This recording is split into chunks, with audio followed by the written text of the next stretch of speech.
Bonjour. Alors comment justement l'ONF prend part justement à cette protection de la biodiversité aujourd'hui?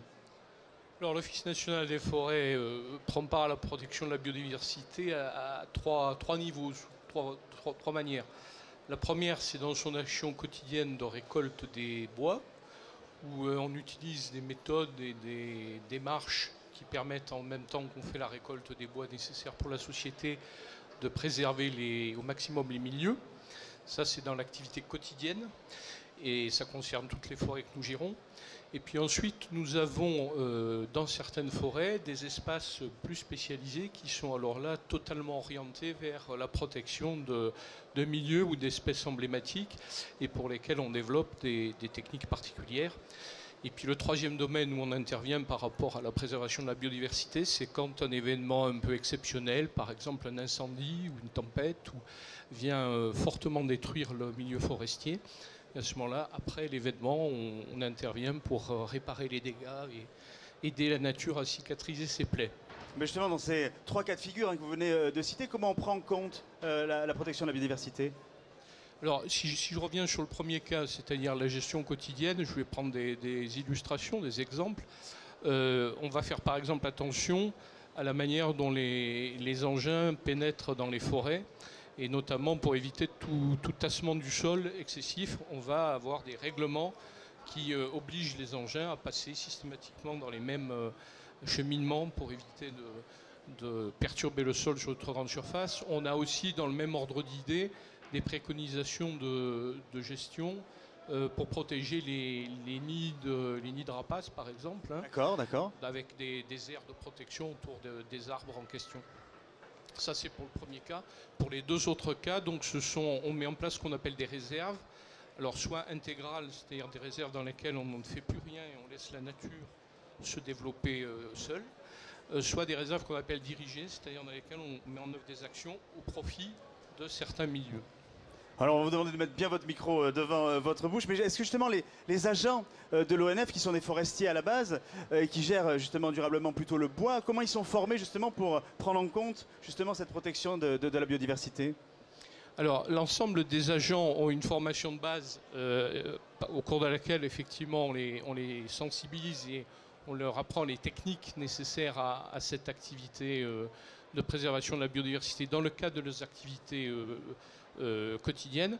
Et puis après, on a des agents un petit peu plus spécialisés qui sont alors eux plus spécifiquement dédiés à ces actions-là, sachant que ces agents spécialisés, on les trouve aussi bien du côté des agents qui conçoivent la gestion forestière que du côté des ouvriers forestiers, puisqu'on a des ouvriers forestiers et ces ouvriers forestiers ont effectivement des spécialités qui leur permettent aussi de faire des travaux de génie écologique. Mais justement, alors pour être un peu concret, quand on coupe du bois, comment on préserve la biodiversité? Eh bien, quand on coupe du bois, d'abord la première règle pour préserver la biodiversité, c'est de ne pas trop couper de bois par rapport à la capacité de production forestière. Donc ça, c'est un problème. Et garder les habitats, je suppose. Voilà, aussi. Ça c'est un problème de planification. Ensuite, c'est, comme je disais tout à l'heure, de faire attention aux périodes de l'année, par exemple, dans lesquelles on intervient, pour par exemple, laisser des phases de tranquillité en période de reproduction des espèces les plus sensibles. C'est faire attention à l'état des sols. On évite de pénétrer en forêt après des grosses pluies pour que le sol ne soit pas trop dégradé. Vous travaillez également avec des vétérinaires pour tout ce qui est vivant?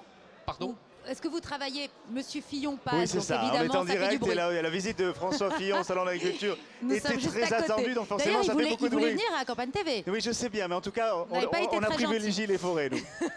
Est-ce que vous travaillez avec des vétérinaires pour tout ce qui est espèces animales, etc.? Alors, on travaille.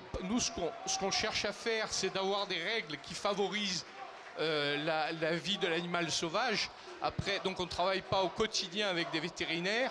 Mais ensuite, il peut y avoir dans certains programmes de protection d'espèces, évidemment, des partenariats avec des ONG environnementales, avec des vétérinaires, avec des acteurs qui nous aident aussi à travailler correctement. Il y a deux types de biodiversité que là aussi que vous préservez. Il y a la biodiversité qu'on appellerait ordinaire, c'est vraiment les animaux qu'on connaît dès qu'on va et dès qu'on court même, ou quand on se promène dans les forêts. Mais il y a aussi la biodiversité extraordinaire, c'est ça? Oui, tout à fait. Donc ça, ce sont des espèces dites patrimoniales qu'on repère, qu'on inventorie, et pour lesquelles, je disais tout à l'heure, parfois on crée des zones sanctuaires, je dirais, pour les protéger. Leur sanctuaire ne veut d'ailleurs pas forcément dire qu'on n'y fait rien. Dans un certain nombre de cas, la préservation de ces espèces passe aussi par des interventions évitant que ces espèces soient concurrencées par d'autres qui les feraient disparaître. Et quelles sont ces espèces dont vous parlez? Alors, on travaille en général plutôt par milieu, hein, c'est-à-dire ce sont des milieux qui... Je prends un exemple, par exemple, ce qui pour un forestier peut être a priori un peu étonnant, on lutte contre le phénomène de reforestation naturelle des tourbières. Les tourbières sont des milieux très intéressants et donc la forêt s'y réinstalle spontanément si on ne fait rien. Donc on coupe régulièrement les arbres pour que la forêt ne revienne pas dans des milieux comme les tourbières ou dans des milieux comme les pelouses, ce qu'on appelle les pelouses calcaires, qui sont des milieux très intéressants sur le plan de la biodiversité, mais qui spontanément sont reconquis par la forêt si on n'y prend pas garde. D'accord. Vous gérez la forêt. Il gère les arbres, la forêt et la biodiversité qui existent et qui habitent dans cette forêt. Merci, merci à vous. Merci. Ça y est, on a retrouvé le lien avec Villepinte. On va pouvoir aller voir justement comment on a des machines qui sont en adéquation avec la protection de l'environnement. Et là, je te propose, Elsa, de partir à Villepinte. Avec plaisir. Voilà. Allez.